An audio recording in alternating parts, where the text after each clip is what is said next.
Happy Wednesday. Are we Wednesday? Yes. Okay. We have a graphic here today because it's been a while since we've had a graphic. So I wanted to deliver on that. So as you all know, we announced our first tranche of sanctions in less than a day after the beginning of the invasion, with allies and partners from the European Union, the United Kingdom, Canada, Japan, and Australia. And what we wanted to provide to all of you today is an overview of what we're seeing as an impact on the Russian economy. Obviously, the bite of these sanctions has not taken place yet, so this is largely in anticipation. So let me just go through a couple of these points. Borrowing costs for the Russian government has spiked to almost 11%, highest since 2015. Foreign investors are fleeing Russia. The ruble is trading at its weakest level since November 2020, one of the weakest currencies in the world. In response to inflation risk, the Russian central bank has hiked rates 8 times in the past year to 9.5%.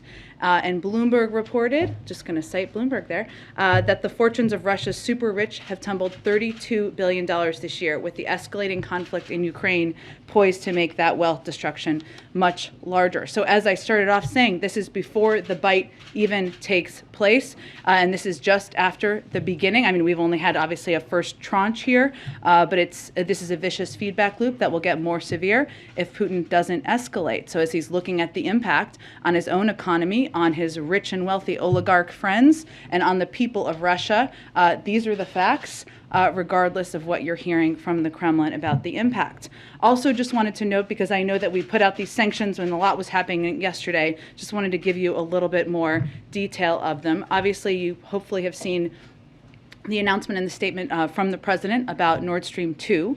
We can come back to that, but that is an additional step today.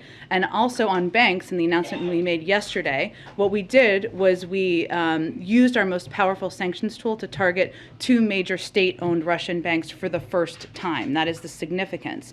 These banks can no longer, what it means is they can no longer make any transactions with the United States or Europe, and their assets in the financial system will be frozen. They are the glorified piggy banks, some of the glorified piggy banks for the Kremlin, including one of them, which is a key financial institution where support military finances has been held. And this will have a significant impact on Russian leadership in the inner circle because they're state-owned banks controlled by them. We also were clear yesterday, but again, there was a lot going on, so I just wanted to touch on this lightly, that no financial institution is safe. And the authority that was announced yesterday means that we can expand this to other financial institutions in Russia, and we have every capability and capacity to do that. Second, we made an announcement about sovereign debt. And essentially this means, I know there's been some commentary out there, some from Russia, of course, that they have a rainy day fund. A rainy day fund is limited. A rainy day fund means you can only tap into it until the rainy day fund is done. The ability to purchase sovereign debt means that you can gain access to additional funding. And what we are essentially doing is cutting off their ability to tap into that from the United States and Europe. Finally, on elites, what is significant about this, and somebody asked me this question about what's different. So some of the people who were sanctioned yesterday are repeat people that we have sanctioned in the past. But the additional step we took was that we sanctioned family members, because what we've seen in terms of tactics that they've used in the past is they have moved, they're very sophisticated, some of these oligarchs, no surprise, they've moved money around to children, to family members, so they could still have access to it. And we wanted to reduce the likelihood of that, so that is an additional step we took. So just wanted to cover that. One other note, today also marks 100 days since the president signed the bipartisan infrastructure law. Time flies. It's also day 400 of the administration. In the past 100 days, we've hit the ground running, rolling out nearly $100 billion worth of programs and funding to state and local governments.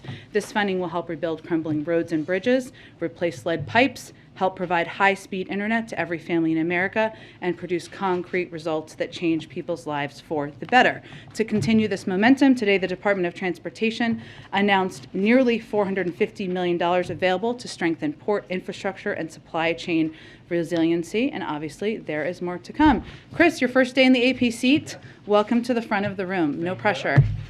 So a few questions about Ukraine. First, talk about the impact of the economy on Russia. Ukraine is also feeling a lot of economic pain right now.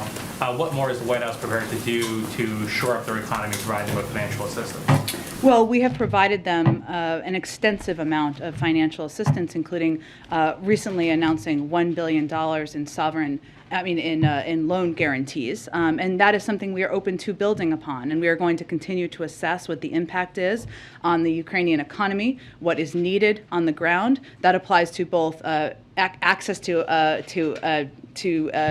economic assistance as well as humanitarian assistance. So I don't have anything to announce today, but we will continue to be a large provider and supporter of financial and economic assistance to Ukraine. A new AP poll found that only 26% of Americans want the U.S. to play a major role in this crisis. Given that this could increase costs on Americans, gas prices, other economic ripples, has the White House done enough to prepare Americans for what the U.S. role could be and what impact it could be on their lives? Well, this is very important to the president personally. It's why he gave remarks, delivered the remarks he did last week, and why he has spoken several times to provide updates to the American people over the last couple of days. Two pieces I would note that I think are very important as Americans are tuning in and learning more about this potential conflict, this conflict that's underway, I guess I should say, between Russia and Ukraine. One, the president has no intention of sending U.S. military or U.S. troops to fight in Ukraine. It is hard to know, because I don't think it was in your poll, how people assess what major involvement means, but that has not changed in terms of the president's view and his approach. Second is he is going to do everything he can to reduce the impact on energy costs for the American people. And that means engaging closely with partners around the world. It means considering a range of options that are all on the table to reduce the impact on the oil markets. And that is what would impact energy costs. But the last thing I would say is that the president and the White House, we make national security decisions based on what's best for our country's national security, not on the latest polling. And if you step back, what hopefully the American people will see and have seen is that while Russia has sought to divide our allies and the American people, the president has sought to revitalize our partnerships and alliances and unite our country. He's standing up for our national security interests and bedrock democratic values against the aggression of a dictator threatening to further invade a sovereign country. That's why he's doing what he's doing. So we're less focused on the politics of Ukraine and more focused on preventing a war. The other question I had was yesterday, the administration said the goal of the sanctions is to prevent and deter a wider invasion of Ukraine. If Russia does attack, as U.S. officials are warning that they're imminently prepared to do, does that mean that strategy has failed? Well, I would say as we look at it, we're focused on accomplishing two things. One is implementing serious costs for the actions that have already been taken. So the actions in the Donbass, and we've taken steps beyond what we did in 2014, which obviously I just outlined at the beginning of the briefing. Second, yes, deterrence is part of our objective. If he goes further, we will go further. We have a range of tools at our disposal. I mentioned some of the potential financial steps we could take that could impact financial institutions. That is very significant and could have a very significant impact. But we have far more options beyond that, including export controls and what export control steps would mean. Russia, as President Putin looks to the future of Russia, there is a lot of access to different industries, technologies that he needs and would rely on in order for the economy to grow and flourish in the future, whether it's AI, whether it's other technological sectors, biotech, semiconductors, a term we've used a lot in here, and what this would do would essentially cut off access to that. That would also be a significant step. So point is, we have more steps we can take, and we're going to continue to apply those if he escalates. Thanks, Jen. Given the possibility that an attack seems particularly high today, can you walk us through how the president is spending his day, how his security team is spending the day, if they're doing anything in these what could be these final hours before an attack, if that's the case? Well, I've seen the reporting on this, but let me be very clear. We have been saying for days that Russian military forces are in an attack position. That has not changed. They are capable of operationalizing at any point in time. We are in constant contact with the Ukrainians about their positioning, about their capacity and capabilities. We're not predicting a day, a moment, or an hour. That has been our assessment and what we've been communicating with the Ukrainians for some time now. Let me tell you, though, something else that we're also seeing or assessing right now. We believe, obviously we've laid out a game plan that we believe that President Putin has been implementing over the course of the last several weeks, if not longer. It's clear, and what our assessment is that President Putin did not expect the United States to have the level of information that we have, did not expect us to put out this amount of information that we have put out, did not expect the global community to be as unified, including in how unified the global community was in putting out the sanctions yesterday. And what we're seeing now, our assessment is that he is improvising, adapting, and we're having to respond and adapt his own actions to as we are responding to him. So we don't have a new assessment. I will tell you that what the president is doing is what he has been doing for several days now, which is continuing to meet and engage with his national security team. Obviously, he had a PDB this morning, and he will receive regular updates from his team. He will continue to engage closely with partners and allies, something that he has been doing for several days now. But that is a continuation of what our engagement has been. Given that we could be looking at an imminent attack, is there anything this White House, this president believes he can do to stop it? Well, I think what's important to note here is we have been saying imminent for days now. And what I'm conveying to you is that we're also seeing adjustments by President Putin, or the need to adapt in response to what our actions and what our response has been. So what the president has been doing has been continuing to work with partners and allies to ensure we remain united, to leave the door open to diplomacy, but to make very clear to President Putin and to our partners around the world that there will be significant consequences beyond what we have done already should he invade further. Go ahead, Jen. Jen, what's the next trigger point for new sanctions? Obviously, yesterday's was the start of the invasion. What does Putin have to do next to see another wave? I'm not going to give you a detailed, if he does this, we will do that. I would only just reiterate what I said a little bit earlier, which is that we have the specific authority based on the announcement made yesterday to take additional steps as it relates to financial institutions in Russia. There's additional enormous financial institutions, the two largest banks, for example, which were not a part of the announcement we made yesterday. There's an additional steps we've expressed an openness to, including taking steps as it relates to export controls. So these are assessments we will continue to make internally, and we have a range of tools that we are prepared to, steps we are prepared to take should he further escalate. On Monday, when President Putin made clear that he was sending troops into those two breakaway regions, the White House initially said that does not constitute an invasion because Russia already has troops there. This is just more overt. The next day, President Biden came out and said this is the start of invasion.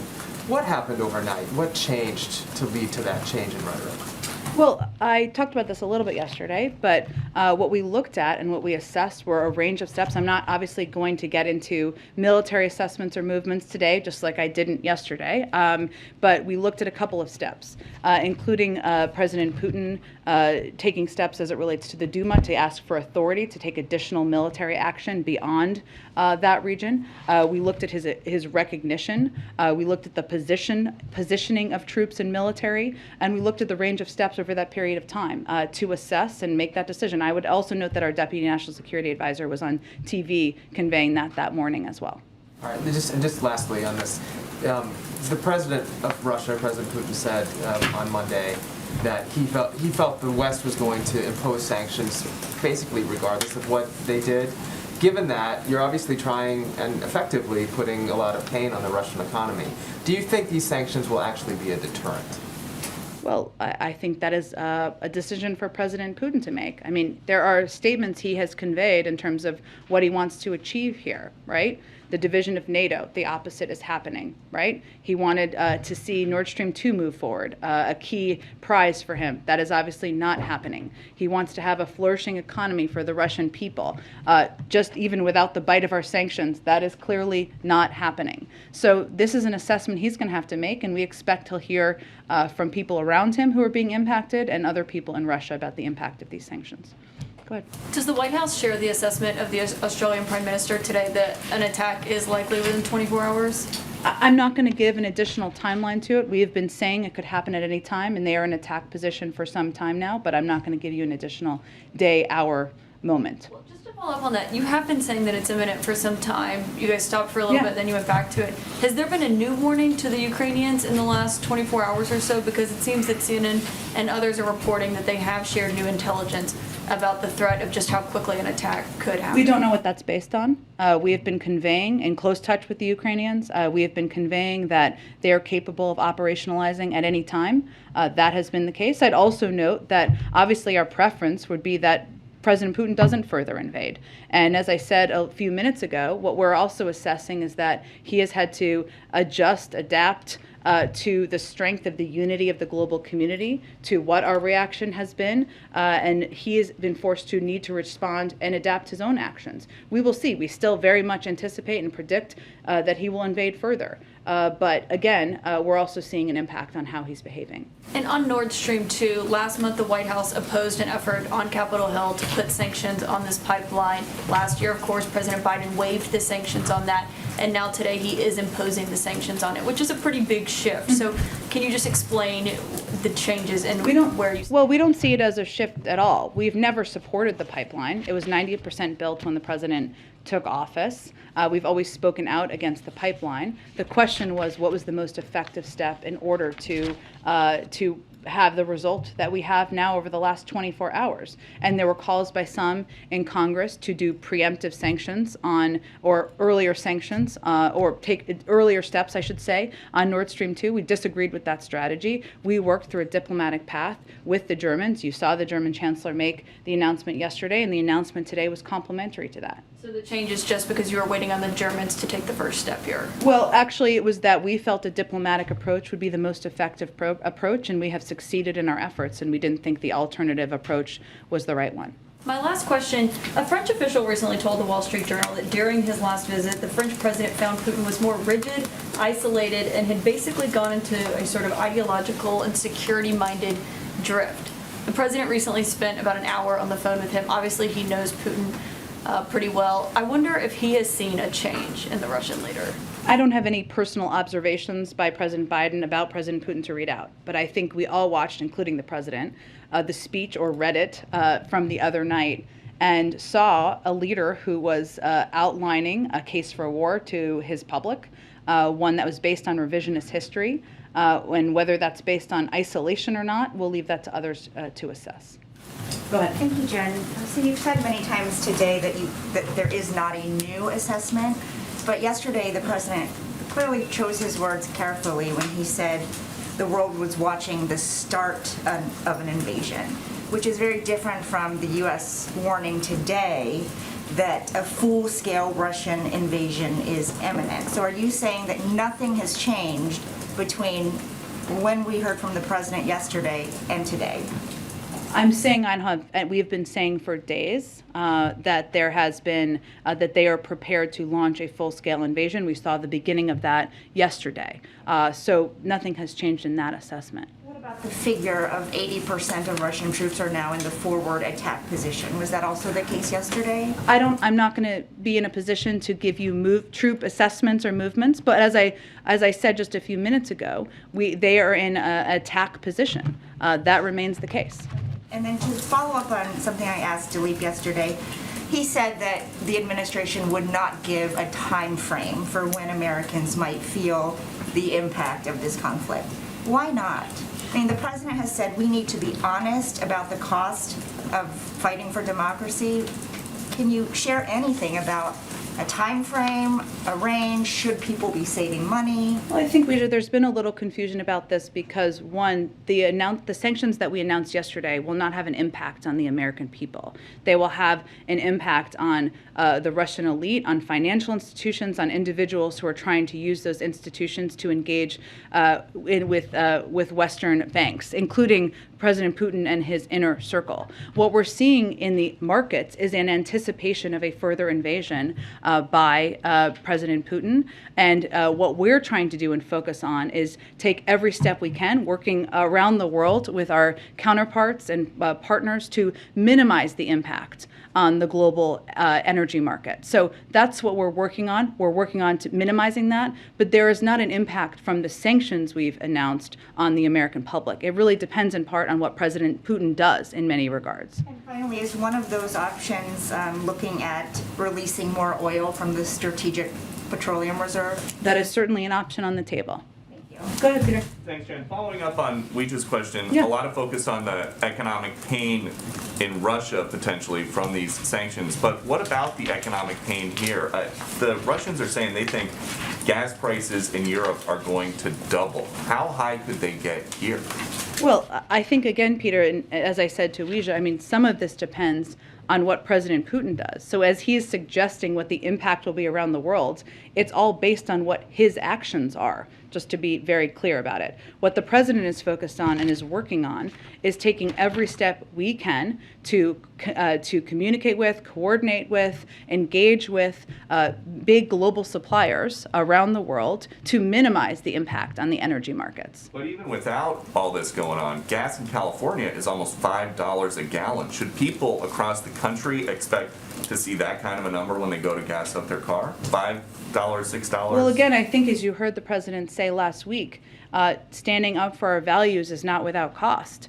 What we're trying to do is minimize that cost. So I don't have a prediction of it right now because we're trying to minimize the impact on the global energy markets. Okay, something that you said, two different things that you've said so far today. You said you think right now Putin is improvising and adapting, but you've also said that you very much anticipate and predict that he's going to invade further. So which is it? Is he adapting or is he still invading? Think big here, Peter. He can still be preparing to invade, which we've said, and that continues to be the case, while making adaptations on when, if, how, to what his strategy is. That's what we're seeing. Both are true. But so if that's what you're seeing, you announced sanctions yesterday. Yep. Did any Russian military units turn around and head back towards Russia? Again, I'm not going to get into assessments from here of movements of any military, but also what we're trying to do is prevent a war, prevent devastation on the Ukrainian people.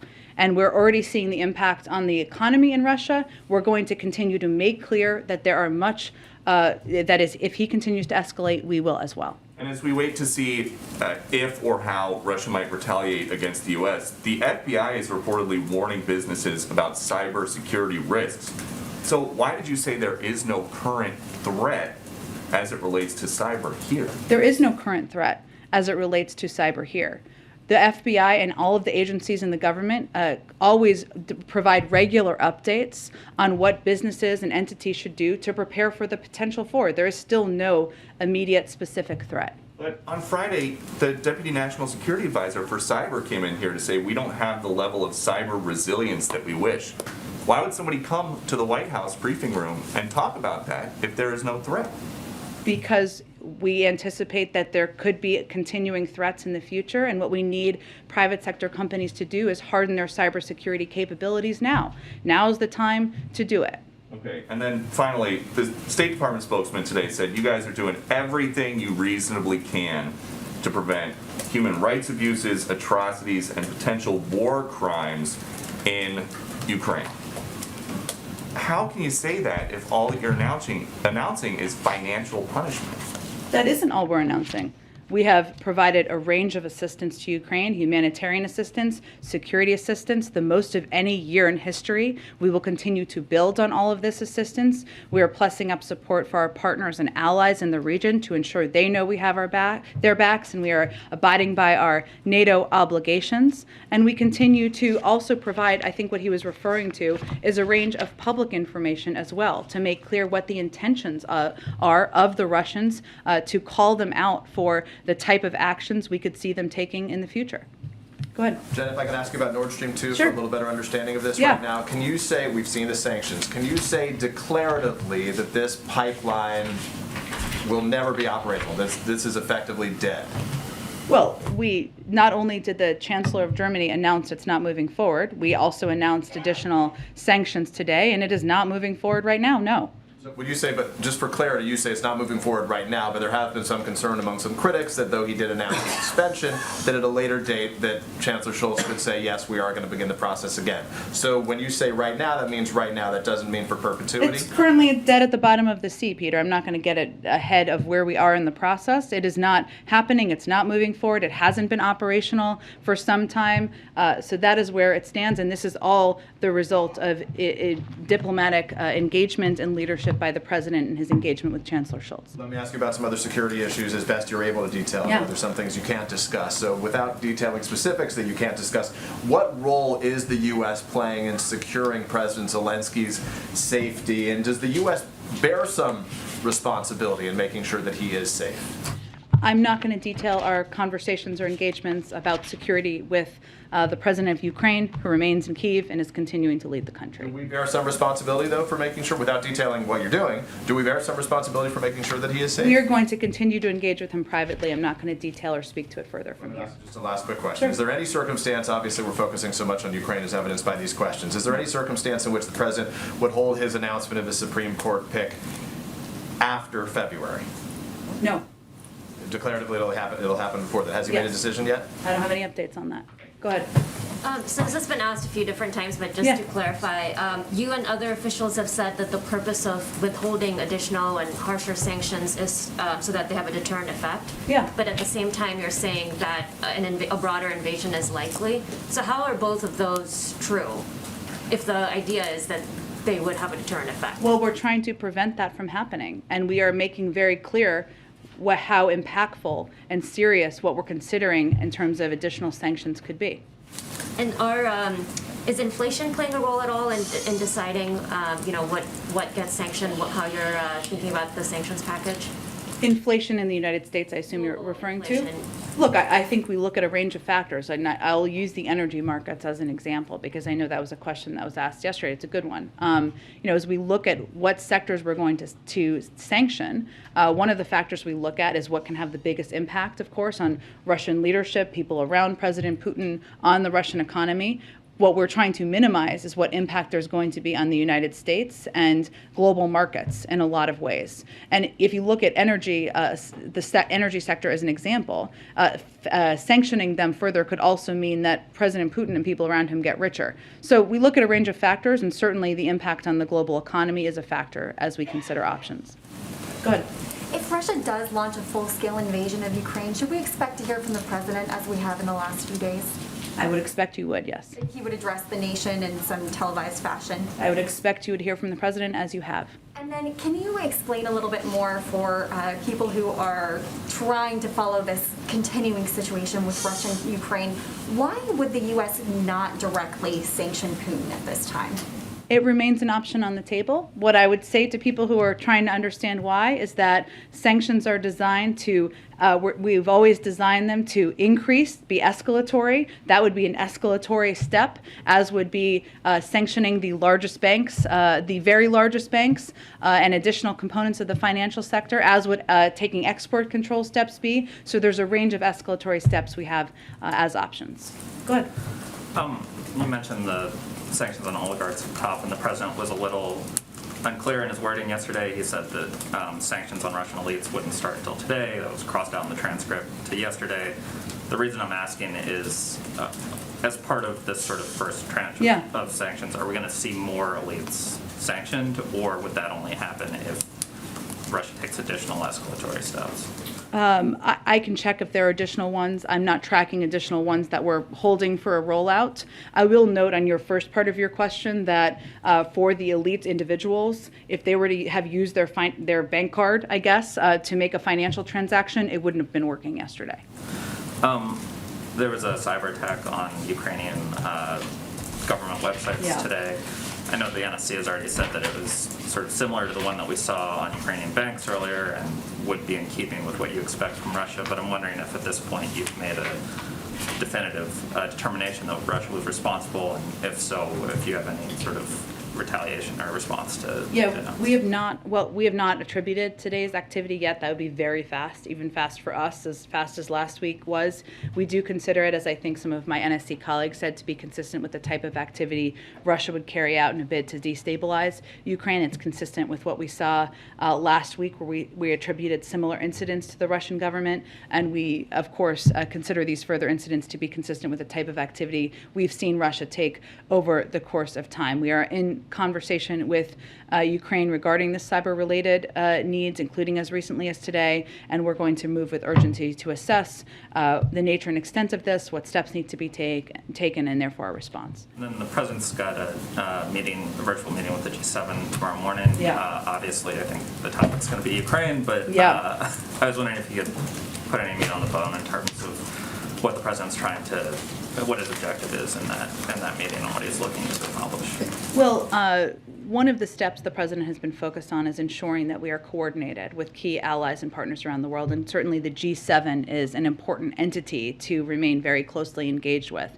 The G7 is 50% of the world's economy and joined us, all of them, in this first tranche of sanctions announced yesterday. The president is a believer that this level of coordination happens by accident. It happens through a lot of work and in close engagement. We're obviously at a pivotal point in this process, and so he felt tomorrow was a time to discuss with them what we're seeing, what it looks like, what's next, and engage in this format.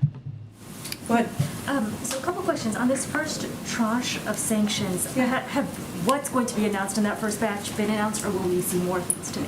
The first tranche has been announced, and obviously the Nord Stream 2 announcement today is an additional part of that. I can certainly check if there's anything additional coming at this point beyond for the first tranche, not that I am aware of, but I will check and make sure that's correct. And then when you all talk about this first tranche of sanctions, can you give us a sense of like how many tranches, if that's the right word, are in this toolbox that you have to apply? I mean, how many sets of sanctions are we talking about? I understand the question. It's hard for me to give that assessment. It really depends on what escalatory actions President Putin takes. If he goes further, we will go further. What that looks like, I can't outline for you at this point in time. I gave you the sense a little bit of what some additional options are, right? Export controls, sanctioning additional financial institutions, larger financial institutions. Those are all on the table, as are other options. But in terms of what the breakdown of tranches would look like, I can't outline that for you at this point from here. And in terms of the cyber attack, we were asked about, will the U.S. or could we expect the U.S. to have some sort of retaliatory behavior towards Russia in response to this? We always reserve that option, and obviously we haven't made an attribution for this recent DDoS attack.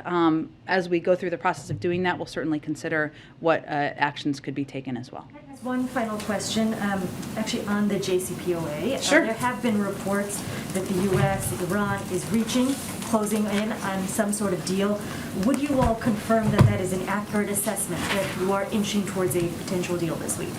Well, what we're seeing is there is significant progress being made, and we are close to a possible deal.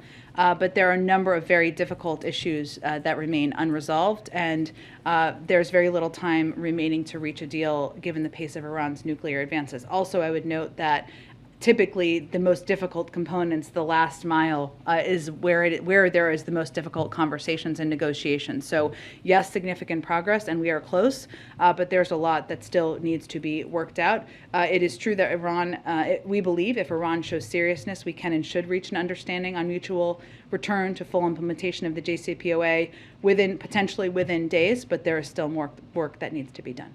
So you all are optimistic, or I mean, that's mixed. We are encouraged by the significant progress, but having been through a few of these, I would note that often the most difficult negotiations happen in the last portion. Go ahead. Go ahead, Dylan. Thanks, Jen. Following up on the Nord Stream, I'm wondering if anything happened. I understand you were saying that there was an intent to want to do this in a coordinated way with the Germans, and obviously they made their action yesterday. But was there anything else that happened on the ground in Ukraine yesterday that warranted the sanction happening today rather than yesterday? No, but it's part of our first tranche of sanctions. So we would see it as a part of what was rolled out yesterday. And then you were also telling, I think you told Caitlin that that you wanted this approach with Germany rather than an alternative. Just looking at, the president last year said in Cincinnati, the construction is already kind of going at this point. I believe Yeah, the exact 90% of it, yeah. Right. He was saying 9%. So why is this a better way, a more effective way than issuing sanctions unilaterally and then possibly pressuring the Germans to take action themselves? Well, it hasn't been operational, which is an important component, right? It's not like oil has been flowing through Nord Stream 2, which is a very important component here. And we made the assessment, others can have different assessments, that this would be the way to achieve the outcome that we've now achieved. Others can have different assessments. There's no proof or evidence that their approach would have worked. Ours has worked. More so the question was, why would not issuing sanctions last year, earlier, why wouldn't have that been effective? And Because why we is this felt approach working in coordination with our German counterparts through a diplomatic process would be the most effective way to approach it. And then I pivot just two more. Can you outline what exactly Doug Jones has been doing in terms of the SCOTUS process, who he's been talking to on the Hill? Lastly, the March 18th mask mandate for travel, just is the administration considering extending that, or is that seen as an expiration date? Sure. On the first, I'm sure once there is an announcement to be made, we will have more detail about all of the engagements that have led up to it. But certainly, Senator Jones is playing an integral role, engaging with senators, engaging with different stakeholders and individuals who want to give their view on where this should head. I'm sure we'll have more details once an announcement is made. As it relates to the March 18th timeline, the CDC is in the process of reviewing their mask guidelines and their mask guidance. We will let them make any announcements on that, but I don't have anything to predict at this point about March 18th and where that stands on planes. Go ahead. Yeah, thanks, Jen. Earlier during today's briefing, you said it's the U.S.'s assessment that President Putin did not expect the U.S. to have this level of information that we have, did not expect us to put out the amount of information that we put out, and did not expect the global community to be as unified as it is. What have you seen from Putin's actions, from Russia's actions that have led to that conclusion, that assessment? Well, I think why I was conveying that is because what we've seen, and I don't think I can give much more detail than that, other than to say what we've seen is him adjusting and adapting some of his actions and needing to respond to what our actions are. And we've obviously been assessing that he is prepared to operationalize at any time. That has not changed, but we are also watching closely what he does. And what's your response, the administration's response to lawmakers from both sides of the aisle who say President Biden still hasn't gone far enough with sanctions? Representative Adams yesterday said, quote, the administration must go further. Today, Senator Graham called the administration's initial response inadequate, and he said, let's quickly up our game. So what is the strategy behind holding back some of these larger sanction possibilities that you've talked about? Well, our strategy has been start high, which is certainly what we did. We did not sanction a major bank or financial institution back in 2014. This is a farther step than that. As I noted a little bit earlier, we also sanctioned not just oligarchs, but also family members around them to cut off their ability to preserve their funding and financing. And our approach and our strategy has been to preserve a range of sanctions and options that we can also escalate to should we need to. Obviously, our preference is that President Putin de-escalates. But if Russia does invade further, as it, there are indications that could, does that mean that those sanctions imposed today, were a failure? Well, again, part of them were costs. Part of them is an effort to prevent a war. We're doing that not alone, but in coordination with our partners and allies around the world. That is the way to do it. That is the strong way to do it. That is the effective way to do it. There may be others who have different points of view. They're welcome. It's a free country. They can have those points of view. But our approach has been to date to respond with strong sanctions, to start high and build from there, and that is what we will continue to do if he escalates. And then lastly, on the Supreme Court nomination process, can you confirm that the interviews are now finished ahead of an announcement before the end of the month? I'm not going to confirm any details about the process. I would note that we are 5 days away from the end of February, if my math is correct. The interviews are typically late stage in the process, so we are getting close to an announcement. Go ahead. Thanks, Jen. I want to ask about food prices, but first a quick question about Ukraine. Just a short while ago, separatists in eastern Ukraine formally asked President Putin for military help. Is that a signal that the U.S. expects a broader invasion is about to begin? Well, I think as we've said from the beginning, there are going to be a range of false flag operations that we have expected to and laid out the playbook to see. This is an example of it.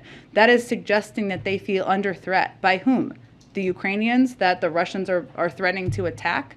So we'll continue to call out what we see as false flag operations or efforts to spread disinformation about what the actual status is on the ground.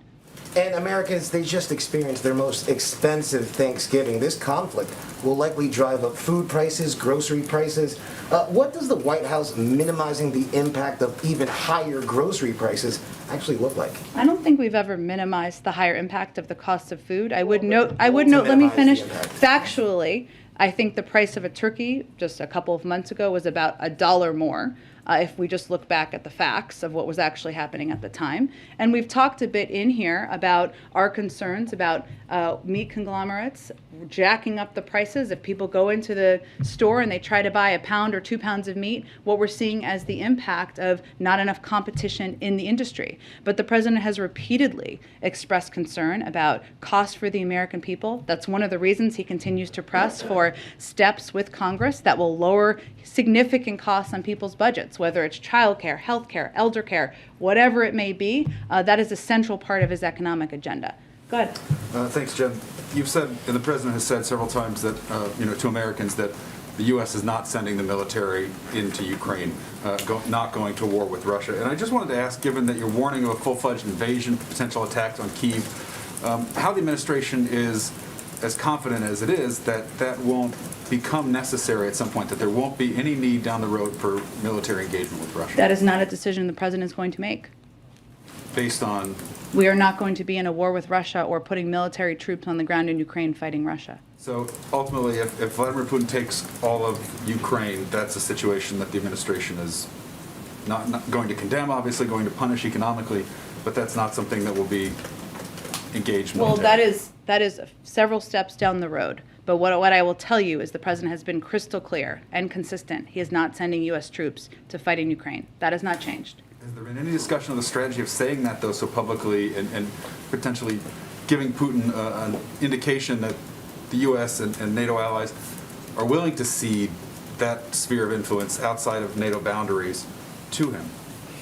Again, I don't know how many more times I can say it. There's no scenario. The president is not sending U.S. troops to fight in Ukraine against Russia. We are taking a range of other steps, as you've touched on, but I would say they're quite significant.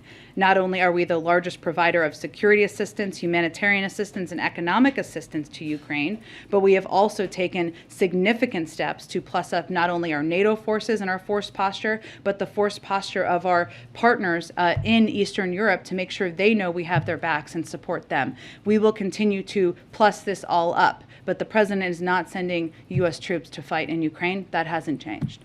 Go ahead. Thank you, Joe. This is a little bit related to Eli's question. So it's very clear what Russian escalation could be, right? Go from today to the whole of Ukraine, or bombarding Kiev, or there's a lot of things along the way. You've laid out all sorts of different sanctions that are being considered. Yeah. But what is the arc? Because it's very clear what the Russian arc could be, right? Could ultimately go to whatever, occupying the whole Ukraine, per se. What is the arc of the U.S. response? Like, what's the equivalent to, smashing Kiev to pieces? Again, I'm not going to outline if this, then that from here. And unless you know something the rest of us don't know, I don't know that anyone knows exactly what the next step will be. As much as we're seeing them positioning their military forces for attack. Obviously, until they further invade, they haven't further invaded, right? If they do and take escalatory steps, we will take escalatory steps. What those look like will depend a lot on what the actions are. Okay, one other question, please. You've got the G7 virtual meeting tomorrow. The President's made a lot of outreach to allies, obviously. Is any consideration whatsoever being given to some kind of last-ditch outreach to the Russians, either from the President or him encouraging the Europeans to have another go at it? Well, I talked about this a little bit yesterday. I mean, a couple of days ago, obviously the president made clear, or we made clear on his behalf, that if they didn't invade, that he was open to engaging with President Putin. And that would follow a meeting or engagement between our Secretary of State and Foreign Minister Lavrov. Obviously, we're in a different point at this point in time, and it doesn't feel appropriate or the right step to have those diplomatic engagements right now. We will always leave the door open. If they de-escalate, we will certainly proceed with diplomatic engagement. But no, we're not considering a meeting with President Putin or engagement with him right now. Go ahead. Hi, I have a question on Mexico, but first on Ukraine. Sure. On the sanctions on Nord Stream 80, can you confirm that they will only affect Gazprom and not the 4 European companies that are shareholders of the consortium? I think we put out an extensive statement on this, as well as some details. Let me see if I can just outline it all from here, and we can get that to you after the briefing as well. What was your other question? Yeah, on Mexico, the president of Mexico said today that the U.S. isn't well informed about violence against journalists in Mexico, and that there isn't impunity for those crimes. Are you worried that he's downplaying the risks that journalists face in that country? Well, I would say first we've seen factually the threats that have been posed to journalists in Mexico. And we've seen the threats, and that is a concern that I think the Secretary of State was expressing on behalf of the United States about those abuses. So I think he was speaking to facts we've seen on the ground. Go ahead. Hi, Jen. A couple domestic questions for you. First, does the White House have any reaction to the order from Texas Governor Abbott calling for prosecutions of parents who move forward with gender-affirming treatments for their kids? Well, I spoke a little bit, unfortunately, to another law that we saw moving in Florida just last week. But let me reiterate some of the points I made then. There are efforts in some states, not just Texas, but also Florida, unfortunately others, designed to target and attack the kids who need support the most, LGBTQI+ students who are already vulnerable to bullying and violence just for being themselves. This isn't an isolated action, as is evidenced by multiple states pursuing this. We're seeing Republican leaders take actions to regulate what students can or cannot read, what they can or cannot learn, and most troubling, who they can or cannot be. You've heard the president. He also, I think, put out a tweet or a statement to the Florida law, and I would say we have the same concerns about these type of actions we're seeing in Texas. And then in Florida, Governor DeSantis' administration is moving forward with the rule targeting shelters that house unaccompanied minors. Does the Biden administration have any contingency plans for the unaccompanied minors who may be affected by that rule in terms of their housing? Well, I think this is an important thing to call out here, because what we're talking about here is, one, it's our view, it's our responsibility, I should say, as an administration to responsibly and safely care for unaccompanied children. We're talking about minor kids here. So HHS is currently examining all legal options available at its disposal to ensure that our shelters continue to provide services to the unaccompanied minors in our care. I would remind you all that there have been kids in Florida, these facilities since 2005. I mean, these facilities have been open for 17 years now, being overseen by the Office of Refugee Resettlement. So we're obviously looking at legal options here, but I also would say this is, really flies in the face of what should be a moral view of anyone, that caring for the safe care for unaccompanied children should be a part of what we all want to be active participants in. Go ahead. Thanks, Jen. So the Justice Department today announced that they are ending the Trump administration's 2018 China initiative and replacing it with a broader approach towards more countries: Russia, Iran, North Korea. I know that justice officials have spoken about this, but if you can elaborate from this podium the reasoning behind that, and especially in addressing the complaints of discrimination from Asian Americans. I would have to dig further into this, Patsy. I'd really point you to the Department of Justice. I'm not sure we have more to add from here. And then just on the global pandemic response, can you confirm the amount of funding that the administration has requested from Congress? We're hearing this number of $5 billion that activists say is not nearly enough to help vaccinate the world, as well as to stop new variants from attacking the U.S. as well.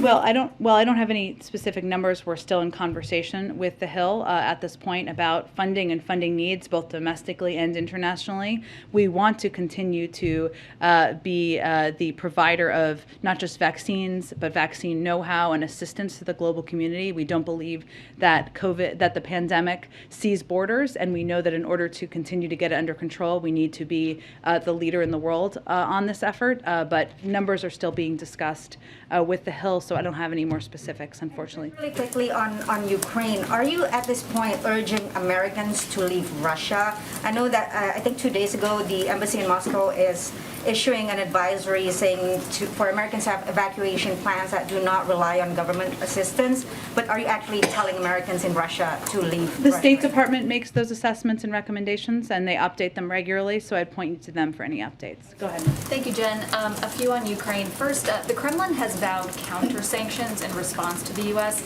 We've not seen what those will look like, but it sounds like the U.S. has quite a bit of intelligence, so I'm wondering if you have any view on what the nature of those counter-sanctions could be, what impact they could have on consumers, and how the administration could offset that.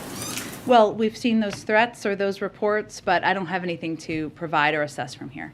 Yesterday, President Biden said nothing in Putin's lengthy remarks indicated any interest in pursuing real dialogue on European security in the year 2022. If that's the case, what do you see as the end game here?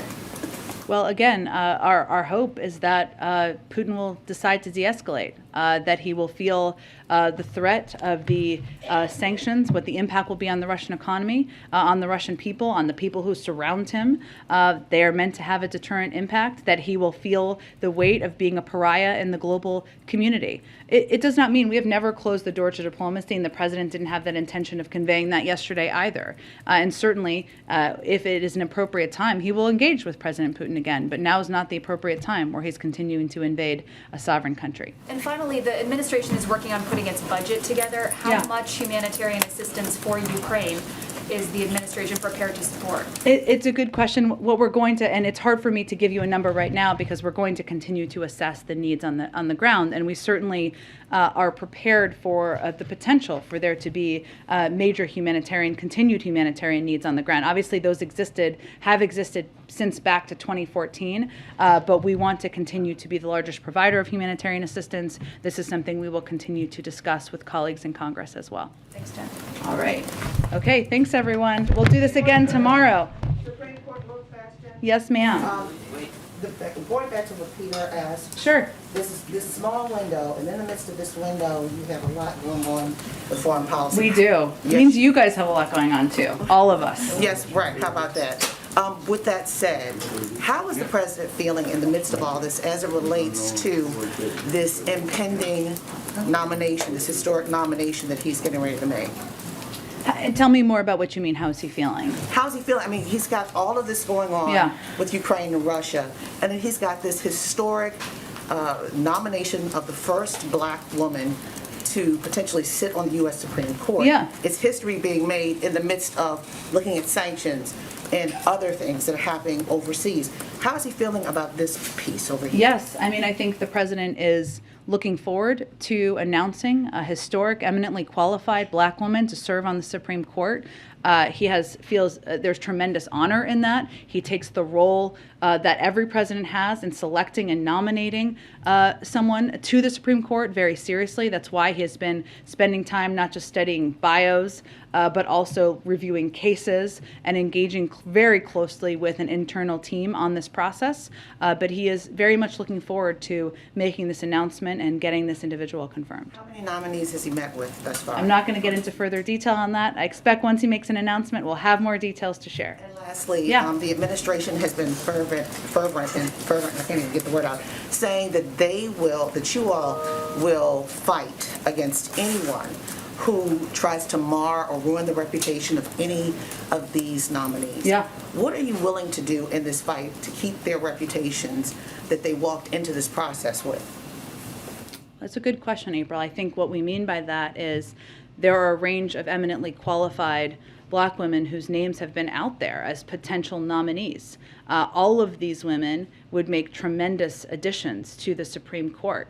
And we have also seen efforts to mar their reputations. And what we mean by that is we are going to fight back even before, obviously, the president has made a decision or made an announcement against efforts to tar any of their reputations. That means defending them publicly, standing up for them, providing information to debunk any information that's being put out about them that's inaccurate. And hopefully they all feel that we have delivered on that promise. But that has been important to the president from the beginning. Thank you. Thank you, everyone. See you tomorrow or whenever. Thanks, Jim.